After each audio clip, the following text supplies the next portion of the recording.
Ary hoy izy tamiko telonjato sy roa arivo andro ary noho ny afaka zany dia amizay vao hodiovina ny fitoerana masina. Daniel toko fahavalo andin'ny efatra amby folo. Itondranao antsary izahany fitoerana masina araky ny endrika naseho azy isika ato anatin'ity oronan-tsary ity.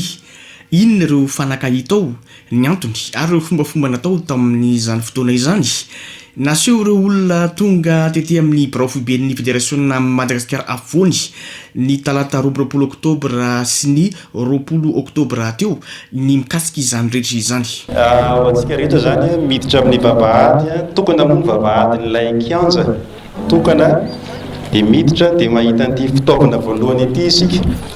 Ity fitaovana voalohany ity zany no altara fanaovana sorona, fanaovana fanatitra. Ary ohatra hoe ny tenako zany ilay mpanota dia iny fa tonga miaraka amin'ny zanak'ondry anankiray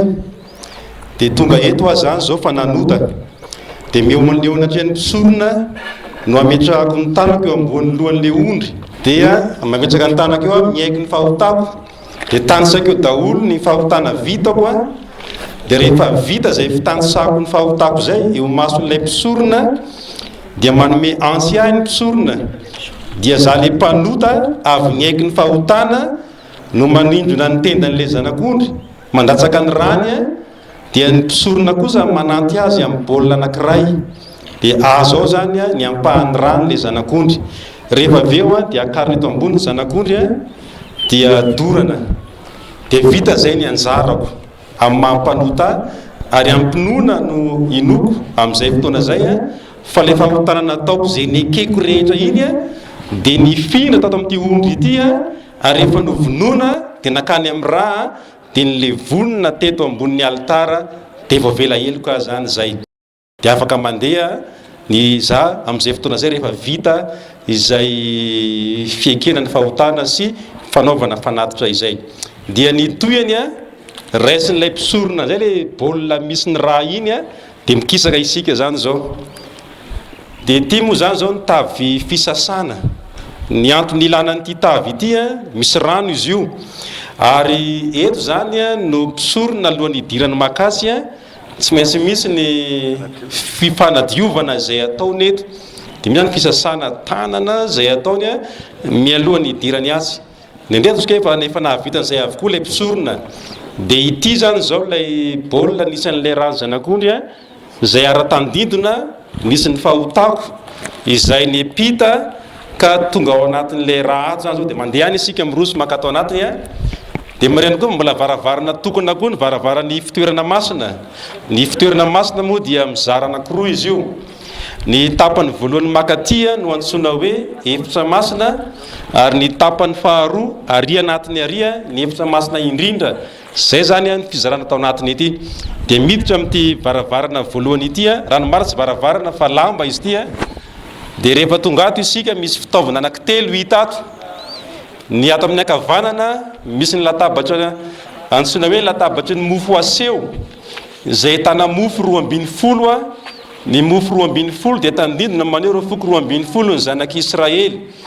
dia zay zany le mofo aseho ato amin'ny ankavanana. Ato amin'ny ankavia kosa ahitantsika ny fanaovan-jiro fitoransana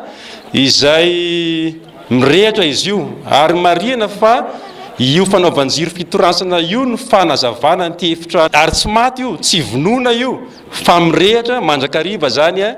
ity fanaovan-jiro fitoransana ity. Dia mbola miroso ihany asika mahita ny fitaovana fahatelo a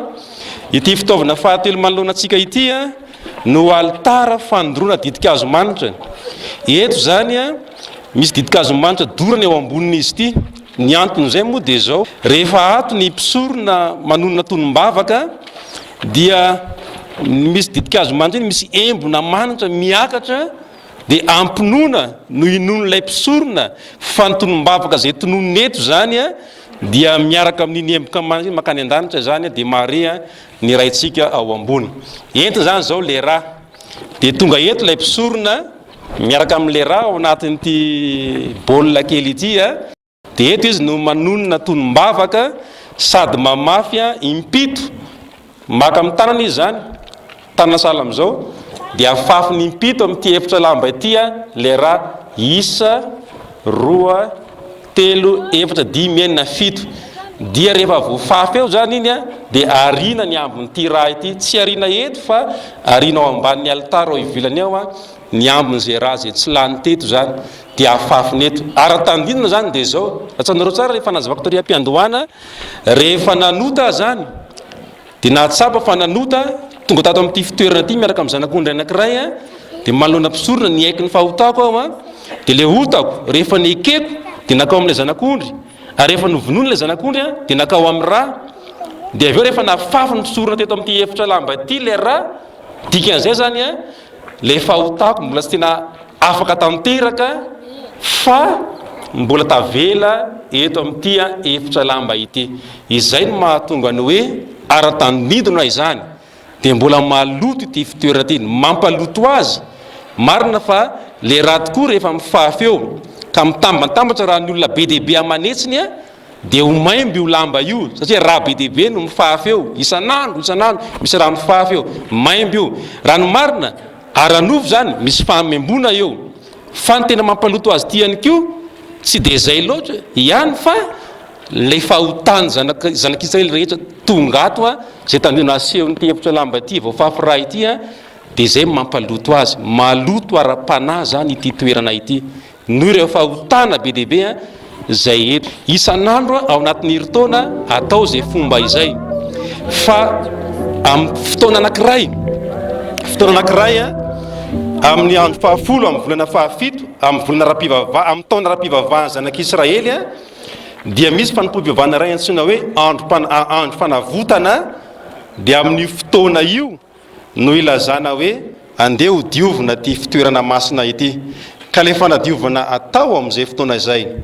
dia tsy inona tsy akory fa fanadiovana ara-tandidona lay fahotana zanak'Israely tao anatin'ny herintaona zay nitambatra ka voafafy amin'ity lamba ity a. Io zany maneho azy voafafy raha sady maimbo a dia io zany no diovina. Dia amin'izay fotoana zay tsy nimpisorona intsony no mitariky ny fanompo-pivavahana fa misy anankiray a mpisorona be ato anatiny azy zany mpisorona be tsika dia zay nitarihantsika ato anatiny zany fa ato amin'ny efitra masina, ary marihana fa ny mpisorona be irery ihany no mahazo makato amin'ity efitra masina indrindra ity, izy rery ihany mahazo miditra ato. Ny fitaovana hitantsika ato dia fitaovana tokana ihany, tokana nefa maromaro. Ny anaran'ity fitaovana ity zany a dia antsoina hoe fiaran'ny fanekena izy io, na koa hoe taberina kely, fiaran'ny fanekena. Misy vata aloha izy ity, misy vata io ambany io, dia misy rakotra, ty rakotra amboniny ity no antsoina hoe rakom-panavotana. Dia ty vata ity zany a no izy mitambatra hoe taberina kely. Dia toy izao ny fipetran'izy ity. Ao anatin'ity vata ity a misy zavatra anankitelo hita ao. Ny tato voalohany a dia ny vato fisaka anankiroa izay misy ny ditifolon'i Jehova ao anatiny ao. Io anatin'io zany ilay izy, io zany le vato fisaka anankiroa dia ao zany misy ny ditifolo. Izay dia maneho fa io ditifolo io ny antom-pisian'ny fahotana. Raha mbola misy io ditifolo io zany dia misy foana ny fahotana, ary raha misy ny fahotana dia ilaina foana ny famelan-keloka. Dia zay naseho ny ditifolo io zany, ary tsy foana manak'izay io ditifolo io a nanomezan'i Jehova azy ary dia niraketina ato anatin'ity vata ity. Ny zavatra faharoa hitantsika ato dia zao, ity fotsifotsy anatin'ity vilia ity, io moa zany a ny mana dia zay sakafo nomeny Jehova ny Israely tao anatin'ny 70 taona isa-maraina ao anatin'ny eninandro. Fa amin'ny andro fahafito ihany Jehova tsy mandatsaka ny mana tao anatin'ny 70 taona. Dia maneho ihany koa io ny fiahiany Jehova ny zanany a, fa izy dia tena mikarakara ihany koa ny ara-nofony zanany a ao anatin'ny fahasairanany. Ary ny zavatra fahatelo hita ato anatin'ity vata ity a dia ny tehny Arona. Ty zany le tehny Arona, nisy fotoana nisy fikomina teo amin'ny zanak'Israely ary samy te hitarika daholo ireo olona ny komy ireo. Dia tamin'izay nisy eo an'i Jehova hoe ento ary ny tehina zay mariky ny fitarihana, fa zay tehina mitsimoka irery ihany no ny fidiko a hitarika ho i Jehova. Tamin'izay a no namitsimoka ny tehany Arona ary dia niraketina fa Jehova dia tsy manaiky mpitarika hafa afa-tsy zay nikeny ihany hitarika teo anivon'ny fiangonana. Zay zany ao anatin'ity vata ity, fa koatran'izay a ny rakom-panavotana eto amboniny a ny rakom-panavotana dia ahitana sarina anjely kerobima anakiroa mifanatrika ary ny elatra mifandray eto ambony a mivelatra sahala am'izao raha ifananota Adama sy Eva tao amin'ny sahidena dia navoaka ny Jehovah izy ireo navoaka ivelany sahidena ary naka kerobima anakiray izy a ny amina ny vavahadiny sahidena miaraka amin'ny sabatra tarehinafo le sabatra mitarehinafo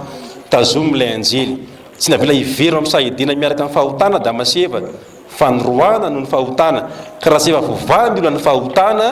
tsy mahazo miverina ao amin'ny sahidena Adama sy Eva ao amin'ny paradisa dia in'ilay sabatra tazomin'ny anjely kerobima iny amin'ny teny hébreu nanoratana azy a dia misy teny fototra rasinina hoe shekina ary ny shekina dia mariky ny fanatrehan'i Jehovah eo amin'ny toerana anankiray ka in'ilay sabatra tarehanafo tazomin'ilay kerobima iny a dia maneho fanatrehan'i Jehovah teo mihitsiny a manakana ny mpanota tsitso amin'ny paradisa dia kerobima ny anjely eo ambonin'ny rakom-panavotana ary a misy karazana hazavana mivoaka eto amboniny a hazavana manokana zay antsona amin'ny teny hébreu hoe shekina mariky ny fanatrehan'i Jehovah ary io hazavana io a dia mivoakatra ao ambony a ho hitany zanak'Israely a fa eo anivon'izy ireo a Jehovah shekina no anarana iny a fahazavana zay mivoaka veto iny fanehoana ihany no natao ahafantaran'ny maro ny zavatra nitranga tamin'izany fotoana izany ankehitriny Jesosy Kristy no manao ny asa fanadiovana amin'ny fitoerana masina any an-danitra ka samy mandray izany ampinoana ny kristianina ny departementan'ny fanahin'ny faminaniana sy ny fampielezam-boky FMC no nikarakara ity fampirantiana ity ny 20 sy ny 12 oktobra 2024